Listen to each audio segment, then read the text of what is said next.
ನಮಸ್ಕಾರ ಸ್ನೇಹಿತರೆ, ಸುಂದರ ಸೋಮವಾರದ ಶುಭೋದಯ. ಎಲ್ಲ ಲೈಫ್ ಎಂಜಾಯ್ ಮಾಡ್ತಾ ಇದ್ದೀರಾ ಅಂತ ಭಾವಿಸಿದ್ದೀನಿ. ಇವತ್ತು ನಾನು ನಿಮ್ಮನ್ನ ಬಹಳ ಕುತೂಹಲಕರವಾದಂಥ ಒಂದು ರೋಚಕವಾದಂಥ ಮಾಹಿತಿಯೊಂದಿಗೆ ಎಂದಿನಂತೆ ನಿಮ್ಮ ಮುಂದೆ ಬಂದಿದ್ದೀನಿ. ಇವತ್ತು ನಾನು ಬೆಂಗಳೂರಿನ ಹೃದಯ ಭಾಗದ ಕೆಂಪಾಂಬುದಿ ಕೆರೆಯಲ್ಲಿ ನಿಂತಿದ್ದೀನಿ. ನಿಮ್ಗೆ ಚೆನ್ನಾಗಿ ಗೊತ್ತು, ನೋಡ್ತಾ ಇದ್ದೀರಾ, ನನ್ನ ಹಿಂದೆ ಕಾಣಿಸ್ತಾ ಇರೋದು ಕೆಂಪಾಂಬುದಿ ಕೆರೆ. ಕೆಂಪೇಗೌಡರು ತಮ್ಮ ತಾಯಿಯವರ ನೆನಕೆಗೆ ಕಟ್ಟಿದಂಥ ಅಭೂತಪೂರ್ವವಾದಂಥ ಕೆರೆ ಕೆಂಪಾಂಬುದಿ ಕೆರೆ. ನೀವು ನೋಡಿದ್ದೀರಾ, ಬಹುಶಃ ನಿಮ್ಮಲ್ಲಿ ಕೆಲವು ಜನ ಇಲ್ಲಿ ವಾಕಿಂಗು ಮಾಡ್ತೀರಾ ಕೆಂಪಾಂಬುದಿ ಕೆರೆಯಲ್ಲಿ ಅಂತ ಅಂದ್ಕೊಂಡಿದ್ದೀನಿ. ಈ ಕೆಂಪಾಂಬುದಿ ಕೆರೆ ಬೆಂಗಳೂರಿನ ಅಷ್ಟೂ ಕೆರೆಗಳಲ್ಲಿ ಅತ್ಯಂತ ಆಳದ ಕೆರೆಗಳಲ್ಲಿ ಒಂದು. ಐ ರಿಪೀಟ್, ಈ ಕೆಂಪಾಂಬುದಿ ಕೆರೆ ಬೆಂಗಳೂರಲ್ಲಿ ಎಷ್ಟೊಂದು ಕೆರೆ ಇದೆಯಲ್ಲಪ್ಪ, 400, 500, 600, 1000 ಕೆರೆಗಳ ನಾಡು ಬೆಂಗಳೂರು ಅಂತ ಕರಿತಾ ಇದ್ರು ಅಂತ ನಿಮಗೆಲ್ಲ ಗೊತ್ತೇ ಇದೆಯಲ್ಲ. ಅದರಲ್ಲಿ ಅತ್ಯಂತ ಆಳದ ಕೆರೆಗಳಲ್ಲಿ ಕೆಂಪಾಂಬುದಿ ಕೆರೆನೂ ಒಂದು. ಆಯಿತಾ? ಅದಾದಮೇಲೆ ಅತ್ಯಂತ ಸಿಹಿ ನೀರು ದೊರೀತಾ ಇದ್ದಂಥ ಕೆರೆ ಕೆಂಪಾಂಬುದಿ ಕೆರೆ. ಭಾಳ ಸಿಹಿಯಾಗಿತ್ತಂತೆ ರೀ ಇದ್ರ ನೀರು. ಸುತ್ತಮುತ್ತಲವರೆಲ್ಲ ಈ ನೀರನ್ನು ಉಪಯೋಗಿಸ್ತಾ ಇದ್ರು ಕುಡಿಯೋದಕ್ಕೆ. ಆ ಕಾಲಕ್ಕೆ ಅತ್ಯಂತ ಪಾರದರ್ಶಕವಾದಂಥ ಕೆರೆ ಕೆಂಪಾಂಬುದಿ ಕೆರೆ. ನೀವೇನಾದ್ರು ಇದ್ರೊಳಗಡೆ ಅವಾಗೆಲ್ಲ, ಈಗ 100 ಜಾಸ್ತಿ ಏನೂ ಇಲ್ಲ ರೀ, ಒಂದು 100 ವರ್ಷ, ಕೆಂಪೇಗೌಡರು ಕಟ್ಟಿದ್ದು 500 ವರ್ಷ ಆಗಿದೆ. 100 ವರ್ಷದ ಹಿಂದಿನವರೆಗೂ ಅತ್ಯಂತ ಶುದ್ಧವಾಗಿತ್ತು. ನೀವೇನಾರು ನಿಮ್ಮ ಕೈಯಲ್ಲಿರೋ ಒಂದು ಉಂಗುರ ಎಲ್ಲಿ ಬಿಟ್ಬಿಟ್ರೆ ಒಂದು 5 ನಿಮಿಷ ಆದರೆ ಉಂಗುರ ಎಲ್ಲಿ ಬಿದ್ದಿರೋದು ಅಂತ ಅತ್ಯಂತ ಸ್ಪಷ್ಟವಾಗಿ ಕನ್ನಡಿಲಿ ಕಂಡಂಗೆ ಕಾಣೋದು. ಅಷ್ಟು ಪರಿಶುದ್ಧವಾಗಿದ್ದಂಥ ನೀರು ಕೆಂಪಾಂಬುದಿ ಕೆರೆ. ಅತ್ಯಂತ ಅಪರೂಪದ ಕೆರೆ ಕೆಂಪಾಂಬುದಿ ಕೆರೆ, ಅತ್ಯಂತ ಆಳದ ಕೆರೆ ಅಂತಲೂ ಹೇಳಿದ್ನಲ್ಲ. ಆಮೇಲೆ ಈ ಕೆಂಪಾಂಬುದಿ ಕೆರೆ ನೀರಿಗೆ ಅತ್ಯಂತ ಒಂದು ವಿಶೇಷವಾದಂಥ ಗುಣ ಇತ್ತಂತೆ. ಭಾಳ ಘಮಘಮ ಅನ್ನೋದಂತೆ ರೀ ಇಲ್ಲಿ ಈ ನೀರು. ಹೆಂಗಪ್ಪ ಅಂದರೆ, ಇಲ್ಲಿ ಸುತ್ತಮುತ್ತ ತುಂಬ ಜನ ಈಗೊಂದು ಶತಮಾನದಷ್ಟಿಂದ, ಇಲ್ಲಿ 1-1.5 ಶತಮಾನದಷ್ಟಿಂದ ನೇಕಾರರಿದ್ದರು, ರೇಷ್ಮೆ ನೇಯ್ತಾ ಇದ್ರು. ಇಲ್ಲಿ ರೇಷ್ಮೆ ಮಗ್ಗಗಳಿತ್ತಿಲ್ಲಿ. ಅವರೆಲ್ಲ ಆ ರೇಷ್ಮೆನ ತಂದು ಇದಕ್ಕೆ ಅದ್ದುಬಿಡೋರಂತೆ. ಅದ್ದುಬಿಟ್ಟು ತೆಗೆದ್ರೆ ಒಂಥರ ಶೈನಿಂಗ್ ಮತ್ತು ಒಂಥರ ಘಮ ಬರೋದಂತೆ ರೀ. ಹೆಂಗಿತ್ತು ನೋಡ್ರಿ, ಎಂಥದ್ರಿ ನಿಸರ್ಗ ನೋಡ್ರಿ. ಪರಿಸರ ದಿನಾಚರಣೆ ತಿಂಗಳಿದ್ದು ಜೂನ್ 5ರಿಂದ ನಡೀತಾನೆ ಇದೆ. ಎಂಥ ಅದ್ಭುತವಾದಂಥ ಪರಿಸರ ಇಟ್ಕೊಂಡಿದ್ವಿ, ಹೆಂಗೆ ಹಾಳು ಮಾಡಾಕ್ಬಿಟ್ಟಿದ್ದೀವಿ ನೋಡ್ರಿ ನಾವೀಗ. ಇಷ್ಟೇ ಉಳ್ಕೊಂಡಿದೆ ನೋಡಿ. ರೇಷ್ಮೆ ಈ ಹದ್ಬಿಟ್ರೆ ಅಂದರೆ ರೇಷ್ಮೆನ ಘಮಘಮ ಅನ್ನೋದಂತೆ ರೀ, ಭಾಳ ಶೈನಿಂಗ್ ಬರೋದಂತೆ ರೇಷ್ಮೆ ಸೀರೆಗಳ ಕಾಲಕ್ಕೆ. ಇಲ್ಲಿ ತಂದು ಆ ರೇಷ್ಮೆ ನದ್ದುಕೊಂಡು ತೊಗೊಂಡೋಗಿ ಅವರು ರೇಷ್ಮೆ ನೇಯ್ಗೆ ಮಾಡ್ತಾ ಇದ್ರು ಅಂತ ಇತಿಹಾಸ ಹೇಳ್ತದೆ. ಅಂಥ ಅಭೂತಪೂರ್ವವಾದಂಥ ಕೆರೆ ಕೆಂಪಾಂಬುದಿ ಕೆರೆ ಕೆಂಪೇಗೌಡರು ಕಟ್ಟಿದ್ದು ಸುಮ್ಮನೆ ಏನ್ರಿ. ಇಂತಿಪ್ಪ ಕಾಲದಲ್ಲಿ 1921ರಲ್ಲಿ ಕರ್ನಾಟಕದ ಮೊದಲ ಸ್ಕೌಟ್ಸ್ ಆ್ಯಂಡ್ ಗೈಡ್ಸ್, ನೀವು ಕೇಳಿದ್ದೀರಲ್ಲ, ಕರ್ನಾಟಕದ ಮೊದಲ ಸ್ಕೌಟು ಟಿಪ್ಪು ಸುಲ್ತಾನ್ರ ಅರಮನೆಯಲ್ಲಿ ಶುರು ಆಗುತ್ತೆ. ನಿಮ್ಗೆ ಗೊತ್ತಲ್ಲ, ಟಿಪ್ಪು ಸುಲ್ತಾನ್ರ ಬೇಸಿಗೆ ಅರಮನೆಯೇ ಕರ್ನಾಟಕದ ಮೊದಲ ಸ್ಕೌಟ್ ಶುರುವಾಗಿದ್ದು. ಅಲ್ಲಾದರೆ ಕರ್ನಾಟಕದ ಮೊದಲ ಸ್ವಿಮ್ಮಿಂಗ್ ಸ್ಕೂಲ್ ಶುರುವಾಗಿದ್ದು ಈ ಕೆಂಪಾಂಬುದಿ ಕೆರೆಯಲ್ಲಿ. ಅದೇ 1921ರಲ್ಲಿ. ಆವಾಗ ಡಾಲ್ಫಿನ್ ಕ್ಲಬ್ ಅಂತ ಇತ್ತು. ಆ ಡಾಲ್ಫಿನ್ ಕ್ಲಬ್ ಇದನ್ನು ಇದಾಗ್ತದೆ, ವಹಿಸ್ಕೊತದೆ. ಡಾಲ್ಫಿನ್ ಕ್ಲಬ್ ಇಲ್ಲಿ ತರಬೇತಿ ಶುರುವಾಗುತ್ತೆ ಅಧಿಕೃತವಾದ. ಅದಕ್ಕೆ ಮುಂಚೆನೇ ಎಲ್ಲರೂ ಕೆರೆಗಳಲ್ಲಿ, ನದಿಗಳಲ್ಲಿ, ತೊರೆಗಳಲ್ಲಿ, ಸಮುದ್ರದಲ್ಲಿ ಎಲ್ಲ ಈಜುಗಾರರಿದ್ದಾರೆ. ಅಧಿಕೃತವಾಗಿ ಸ್ವಿಮ್ಮಿಂಗನ್ನು ಕರೆಕ್ಟಾಗಿ ಹೇಳ್ಕೊಡೋದಕ್ಕೆ ಒಬ್ಬರು ಟೀಚರು, ಟ್ರೈನರು, ಅವರ ಸ್ಟೂಡೆಂಟ್ಸು ಎಲ್ಲ ಇದ್ದಿದ್ದು ಶುರುವಾಗಿದ್ದು ಕರ್ನಾಟಕದ ಮೊದಲ school Kempambudhi swimming pool. Dolphin club ಅಂತ ಒಂದು ಕ್ಲಬ್ ಇದನ್ನು ವಹಿಸ್ಕೊತದೆ. ಅವಾಗ ಗಂಡಸರಿಗೆ 2 ರೂಪಾಯಿ ವರ್ಷಕ್ಕೆ ರೀ. ಹೆಂಗಿತ್ತು ನೋಡ್ರಿ. ಆಗ ಗಂಡಸರಿಗೆ 2 ರೂಪಾಯಿ ವರ್ಷಕ್ಕಾದರೆ ಹೆಣ್ಣು ಮಕ್ಕಳಿಗೆ 8 ಆಣಿ ವರ್ಷಕ್ಕೆ. ಗಂಡು ಮಕ್ಕಳಿಗೆ 2 ರೂಪಾಯಿ, ಗಂಡಸರಿಗೆ, ಹೆಣ್ಣು ಮಕ್ಕಳಿಗೆ 8 ಆಣಿ ವರ್ಷಕ್ಕೆ. ಬೆಳಗ್ಗೆ 2 ಬ್ಯಾಚ್, ಸಂಜೆ 2 ಬ್ಯಾಚ್ ಇತ್ತಂತ ಹೇಳಿ ಸ್ವಿಮ್ಮಿಂಗ್ ಪೂಲ್. ಆಯಿತಾ? ಈ ಸ್ವಿಮ್ಮಿಂಗ್ ಪೂಲು 1929ನಲ್ಲಿ ಕರ್ನಾಟಕದ ಮೊದಲ ಚಿತ್ರ ಮೂಕಿ ರಿಲೀಸ್ ಆಯಿತು, ವಸಂತ ಸೇನ. ಅದ್ರ ಹೀರೋಯಿನ್ ಹೆಸರು ಏಣಾಕ್ಷಿ ರಾಮರಾಯ ಅಂತನೋ ಏನು, ಏಣಾಕ್ಷಿ ಅಂತ ಅವ್ರ ಹೆಸರು. ಅದರಲ್ಲಿ ಸ್ವಿಮ್ಮಿಂಗ್ ಪೂಲ್ ದೃಶ್ಯ ಆಯ್ತು. ನೋಡ್ರಿ 1929ನಲ್ಲಿ ಸ್ವಿಮ್ಮಿಂಗ್ ಪೂಲ್ ದೃಶ್ಯ ಆಯ್ತಂತೆ. ಆಗ ಹೀರೋಯಿನ್ ಬಂದು ಈ ಕೆಂಪಾಂಬುದಿ ಕೆರೆಯಲ್ಲಿ ಅದ್ರ ಶೂಟಿಂಗ್ ಆಯಿತು. ಇಲ್ಲಿ ಈಜು ಕಲ್ತ್ಕೊಂಡ್ರು ಅವರು, ಏಣಾಕ್ಷಿ ಅವರು. ಇಲ್ಲಿ ಈಜು ಕಲ್ತ್ಕೊಂಡು ಶೂಟಿಂಗ್ ಮಾಡಿದ್ರು ಅಂತ ಇತಿಹಾಸ ಹೇಳ್ತದೆ. ಎಷ್ಟೆಲ್ಲ ರೋಚಕ, ಎಷ್ಟೆಲ್ಲ ಕುತೂಹಲಕರವಾದಂಥ ಮಾಹಿತಿ ಇದೆ ನೋಡ್ರಿ. ಇನ್ನೂ ನಮ್ಗೆ ಗೊತ್ತಿಲ್ಲದೆ ಇನ್ನು ಏನೇನಿದೆಯೋ ಆಳಕ್ಕೆ ಅಗಿತಾ ಹೋದಷ್ಟು ದಿನ ಹೊಸದು ಸಿಗ್ತಾ ಇರುತ್ತೆ.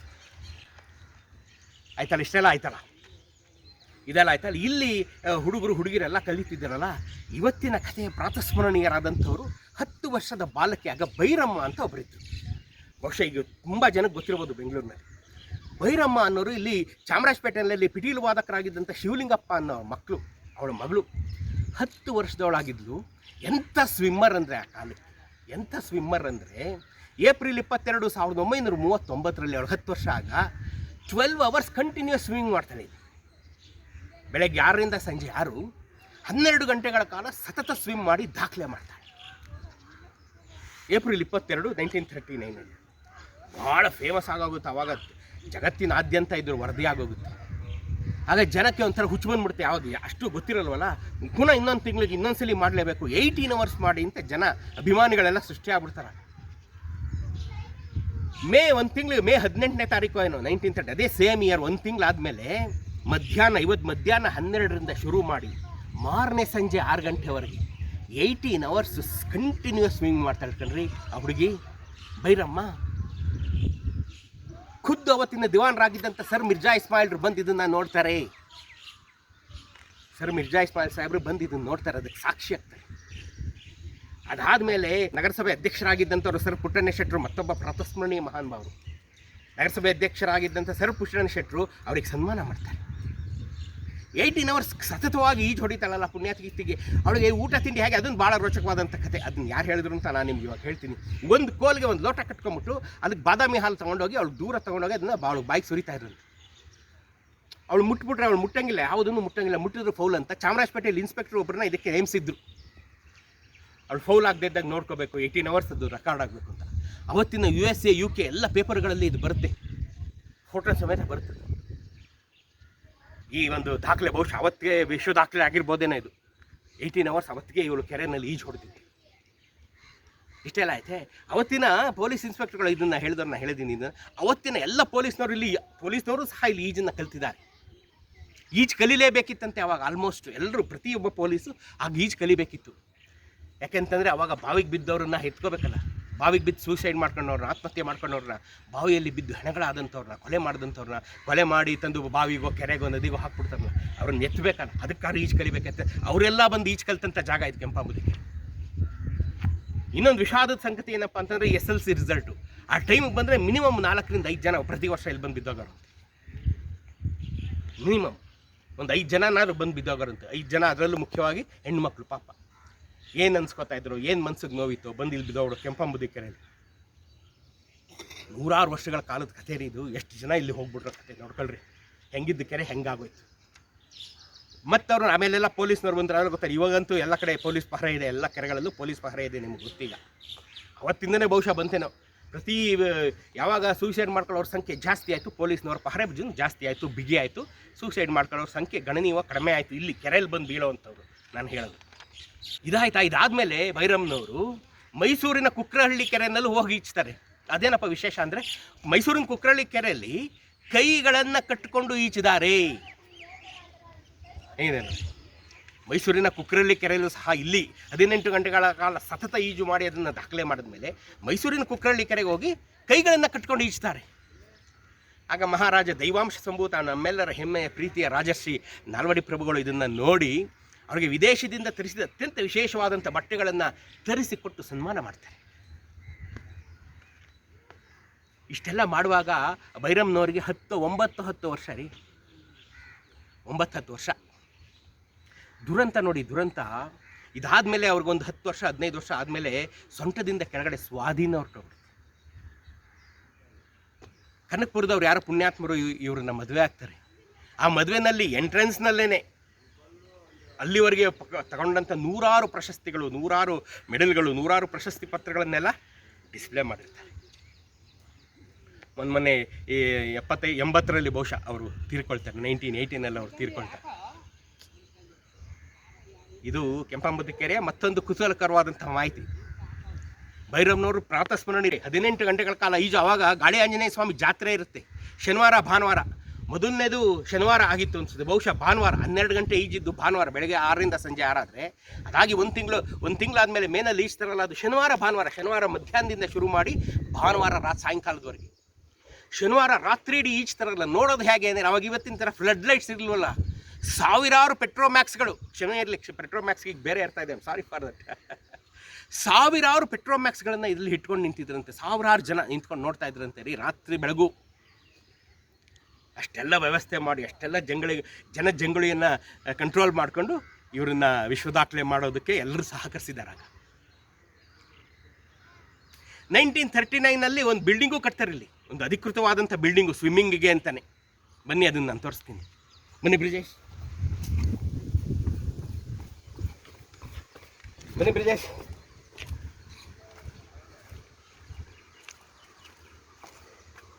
ಇದು ಹೆಚ್ಚು ಕಡಿಮೆ 1939 ಕಟ್ಟಿದಂಥ ಕಟ್ಟಡ. ಇದು ಅಧಿಕೃತವಾದ ಸ್ವಿಮ್ಮಿಂಗ್ ಪೂಲ್ ಆಫೀಸ್ ಇದು. ಬನ್ನಿ ತೋರಿಸ್ತೀನಿ.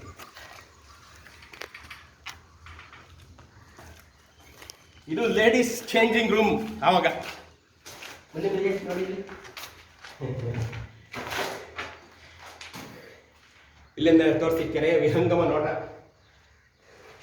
ಇದು ಲೇಡೀಸ್ ಚೇಂಜಿಂಗ್ ರೂಮು. ಇದು ಕೂತ್ಕೊಳ್ಳೋಕ್ಕೆ, ಲೈಕ್ ಡ್ರೆಸ್ ಚೇಂಜ್ ಮಾಡ್ಕೊಳ್ಳೋಕ್ಕೆ ಅಥವಾ ಒಳಗಡೆ ಇದ್ದಾಗ. ಇಲ್ಲೊಂದು ಕಲ್ ಚಪ್ಪಲಿ ಥರ ಇತ್ತು, ಚಪ್ಪಲಿ ಏನಿಲ್ಲ, ಈಗ ಏನಿಲ್ಲ. ಇಲ್ಲಿದ್ದು ಒಂದು ಕೂತ್ ಸೀಟಿಂಗ್ ಅರೇಂಜ್ಮೆಂಟ್. ಇದು ಜೆಂಟ್ಸ್ ಚೇಂಜಿಂಗ್ ರೂಮ್. ಇದು ಮೆನ್ಸ್. ಆಯ್ತಾ, ಇದು ಅಧಿಕೃತ ಬಿಲ್ಡಿಂಗ್ ಆಯ್ತಾ. ಇಲ್ಲಿ ಸ್ಟೇಜ್ ಮಾಡೋಣ, ವಿ.ಐ.ಪಿಗಳು ಕೂತ್ಕೊಳ್ಳೋಕ್ಕೆ. ಅವರೆಲ್ಲ ನೋಡಿ, ಈಗ ಸಪೋಸ್ ಅದೇ ಭೈರಮ್ನವ್ರು ಈಜ ಅಂತ ಕಾಲಕ್ಕೆ ಮಾಡೋಕ್ಕೆ ಇಲ್ಲಿ ಸ್ಟೇಜ್ ಹಾಕೋದು. ಈ ಕಟ್ಟೆ ಮೇಲೆ ಸ್ಟೇಜ್ ಹಾಕೊಂಡು ಇಲ್ಲಿ ಕೂತ್ಕೊಂಡು ತೋರಿಸೋದು. ತೋರಿಸಿ ಬ್ರಿಜೇಶ್, ಇವಾಗ ಇಲ್ಲಿಂದ ಹೆಂಗೆ ಕಾಣುತ್ತೆ ಸ್ವಿಮ್ಮಿಂಗ್ ಪೂಲ್. ಆಯ್ತಾ. ಸ್ವಿಮ್ಮಿಂಗ್ ಡೈವಿಂಗ್ ಪ್ಲಾಟ್ಫಾರ್ಮು ಇವತ್ತಿಗೂ ಇದೆ. ಬನ್ನಿ ತೋರಿಸ್ತೀನಿ. ಡೈವಿಂಗ್ ಪ್ಲಾಟ್ಫಾರ್ಮು ಇದೆ. ತೋರಿಸಿ ಬ್ರಿಜೇಶ್, ಇಲ್ಲಿಂದ ತೋರಿಸ್ತಾ ನೋಡಿ, ಅಥವಾ ಕೆಳಗಡೆ ಹೋಗ್ಬೇಕಾ ತೋರಿಸ್ಕೊಳ್ಳಿ. ಇದು ನೋಡ್ತಾ ಇರಲ್ಲ ಸ್ನೇಹಿತರೆ, ಇದೇ ಡ್ರೈವಿಂಗ್ ಪ್ಲಾಟ್ಫಾರ್ಮ್. ಇದ್ರ ಮೇಲೆ ಮರದ ಹಲಗೆಗಳಿತ್ತು. ಆ ಮರದ ಹಲಗೆಗಳ ಮೇಲೆ ಹೋಗಿ ಕೆರೆಗೆ ಡೈ ಹೊಡಿಬೇಕಾಯ್ತು. ಆದರೆ ಈ ಡೈವಿಂಗ್ ಪ್ಲಾಟ್ಫಾರ್ಮ್ ನೋಡಿ, ಅಲ್ಲಿ ಎಂಡ್ ಆಗ್ತಾ ಇದೆಯಲ್ಲ, ಕೆರೆ ಇಲ್ಲಿವರೆಗೂ ಇತ್ತು. ಈಗ ಕೆರೆ ಅಲ್ಲಿಗೆ ಹೊಟ್ಟೋಗ್ಬಿಟ್ಟಿದೆ. ಈಗ ನಾವು ಅದಕ್ಕೆ ರಸ್ತೆ ಅದು ಇದು ಎಲ್ಲ ಮಾಡಿಬಿಟ್ಟಿದ್ದೀವಿ. ಕೆರೆಗೆ ರಸ್ತೆ ಮಾಡಿ ಪಾರ್ಕ್ ಮಾಡಿ ಎಲ್ಲ ಮಾಡಿದ್ದೀವಲ್ಲ. ಸೊ ಕೆರೆ ಹೆಚ್ಚು ಕಡಿಮೆ ಇಲ್ಲಿವರೆಗಿತ್ತು. ಇಲ್ಲಿವರೆಗೆ ಕೆರೆ ನೀರಿತ್ತು ಅಂದ್ಕೊಂಡು ನೋಡಿ. ಇದು ಡೈವಿಂಗ್ ಪ್ಲಾಟ್ಫಾರ್ಮ್ದು ಎಂಡು. ಇಲ್ಲಿವರೆಗೆ ಕೆರೆ ನೀರಿತ್ತು. ತೋರಿಸಿ ಬ್ರಿಜೇಶಲ್ಲಿ. ಇದು ಡೈವಿಂಗ್, ಇದು ಕೆರೆ ಎಂಡು. ಇಲ್ಲಿವರೆಗೆ ಕೆರೆ ಇತ್ತು. ಈಗ ಕೆರೆ ಅಲ್ಲಿಗೆ ಹೋಗಿದೆ. ಎಷ್ಟೆಲ್ಲ ಒಂದು ಕೆರೆಯಿಂದ ಎಷ್ಟು ಕಥೆ ಇದೆ ನೋಡ್ರಿ ಸ್ನೇಹಿತರೆ. ಅದು ಎಸ್ಪೆಷಲಿ ಕೆಂಪಾಂಬುದಿ ಕೆರೆ. ವಿವೇಕಾನಂದರು ಬಂದು ಇಷ್ಟಪಟ್ಟಂಥ ಕೆರೆ. ಅವ್ರಿಗೂ ಬಹುಶಃ ಇಲ್ಲಿನ ಕೆರೆಯ ನೀರಿನ ಸವಿ ಇಷ್ಟ ಆಗಿತ್ತೇನೋ ಸ್ವಾಮಿ ವಿವೇಕಾನಂದರಿಗೆ. ಅವರು ಇಷ್ಟಪಟ್ಟಿದ್ದಾರೆ. ಅಂಥ ಒಂದು ಐತಿಹಾಸಿಕವಾದಂಥ ಕೆರೆ ಇದು. ಈ ಕೆರೆಯಲ್ಲಿ ಇಲ್ಲೇ ಚಾಮರಾಜಪೇಟೆಯಲ್ಲಿ ಇಲ್ಲೇ ಗವಿಗಂಗಾಧರೇಶ್ವರ ದೇವಸ್ಥಾನ ಪಕ್ಕದಲ್ಲೇ ಹುಟ್ಟಿ ಈಗ ಒಂದು 70-80 ವರ್ಷ ಆಗಿ ಈ ಕೆರೆಯಲ್ಲಿ ಈಜು ಹೊಡೆದು ಬೆಳೆದು ಇದನ್ನೆಲ್ಲ ನೋಡಿದಂಥವ್ರೊಬ್ಬರು ನಾವು ಪರಿಚಯ ಮಾಡಿಸ್ತೀನಿ. ಬನ್ನಿ ಸರ್, ನಮಸ್ತೆ. ನಮ್ಮ ಹಿರಿಯರಾದಂಥ ವೇಮಗಲ್ ಸೋಮಶೇಖರ್ ಅವರು ಇಲ್ಲೇ ಪಕ್ಕದಲ್ಲೇ ಗವಿಗಂಗಾಧರೇಶ್ವರ ದೇವಸ್ಥಾನದಲ್ಲಿ ಹುಟ್ಟಿ ಪಕ್ಕದಲ್ಲಿ ಈಗಲೂ ಅವ್ರ ಮನೆ ಅಲ್ಲೇನೆ. ಇಲ್ಲೇ ಹುಟ್ಟಿ ಇಲ್ಲೇ ಬೆಳೆದು ಈ ಕೆರೆಯ ಸಮಸ್ತವನ್ನು ನೋಡಿ ಇಲ್ಲೇ ಈಜು ಹೊಡೆದು ಇದನ್ನೆಲ್ಲ ಭಾಳ ಸವಿಸ್ತಾರವಾಗಿ ತಾವು ಕಂಡಿದ್ದನ್ನು ವರ್ಣಿಸ್ತಾರೆ. ಸರ್, 2 ಮಾತು ಹೇಳಿ ಈ ಕೆರೆ ಬಗ್ಗೆ. ಈಗ ಈ ಕೆಂಪೇಗೌಡರು ಉಷ್ಮಾವತಿ ನದಿ ಇದೆ ಅಡ್ಡ ಕಟ್ಟಿದಂಥ ಕೆರೆ ಈ ಕೆಂಪಾಂಬುದಿ ಕೆರೆ. ಆ ಕಾಲಕ್ಕೆ ಇದು ಬಹಳ ಆಳವಾಗಿದ್ದು, ಬಹಳ ಶುದ್ಧವಾಗಿದ್ದು ಮತ್ತು ಬಹಳ ಸಿಹಿಯಾಗಿದ್ದಂಥ ನೀರು ಇದ್ದಂಥ ಕೆರೆ.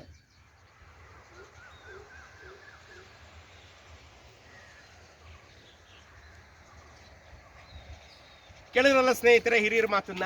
1940ವರೆಗೂ ಈ ಕೆರೆಯಲ್ಲೇ ಸ್ವಿಮ್ಮಿಂಗ್ ಪೂಲು ಥರನೇ ಈ ಕೆರೆನ ಉಪಯೋಗಿಸ್ಕೊತಾ ಇದ್ರು. 1940 ಆದಮೇಲೆ ಕಾರ್ಪೊರೇಷನ್ ಪಕ್ಕದಲ್ಲಿ ಒಂದು ಸ್ವಿಮ್ಮಿಂಗ್ ಪೂಲ್ ಕಟ್ಟಿದ್ರು. ಕಾರ್ಪೊರೇಷನ್ ಅವರು ಸ್ವಲ್ಪ ಆಧುನಿಕವಾಗಿತ್ತು, ಯಾಕೆಂದರೆ ಸ್ವಿಮ್ಮಿಂಗ್ ಪೂಲ್ ಕಟ್ಟಿದ ಪೂಲ್ ಅಲ್ವಾ, ಆಧುನಿಕವಾಗಿ ಸ್ವಲ್ಪ ಚೆನ್ನಾಗೂ ಇತ್ತು. ಆಗ ಇದು ಕ್ಲೋಸ್ ಆಗೋಯ್ತು. ಅಲ್ಲಿ ಆವಾಗ ಒಂದು ದಿನಕ್ಕೋ ಏನೋ ಒಂದು 15 ಪೈಸಾ ಆಗ, ಇನ್ನೊಂದು ಎಕ್ಸ್ಟ್ರಾ 15 ಪೈಸಾ ಕೊಟ್ಟರೆ ಒಂದು ಸೈಕಲ್ ಅಂತೀನಿ, ಒಂದು ಕಾರಿಂದು ಟ್ಯೂಬ್ ಕೊಡೋರು ಸಾಕೊಂಡು ಈಜು ಕಲಿಯೋದಕ್ಕೆ 15 ಪೈಸಾ ಕಂಡು. ಅದಾದಮೇಲೆ ಬೆಂಗಳೂರೆಲ್ಲ ಬೆಳ್ಕೊತು, ಕ್ಲಬ್ಗಳು ಜಾಸ್ತಿ ಆಯಿತು, ಸ್ವಿಮ್ಮಿಂಗ್ ಪೂಲ್ಗಳು ಜಾಸ್ತಿ ಆಯಿತು. ಮುಂದಿನ ಕಥೆ ನಿಮಗೆ ಗೊತ್ತು. ಆದರೆ ಬೆಂಗಳೂರಿನ ಮೊದಲ ಅಧಿಕೃತ ಸ್ವಿಮ್ಮಿಂಗ್ ಕ್ಲಬ್ ಅಂದರೆ ನೋಡ್ರಿ ಕೆಂಪಾಂಬುದಿ ಕೆರೆ. ಜಗದ್ವಿಖ್ಯಾತಿ ಆದಂಥ ಕೆರೆ, ವಿಶ್ವ ದಾಖಲೆ ಬರೆದಂಥ ಕೆರೆ.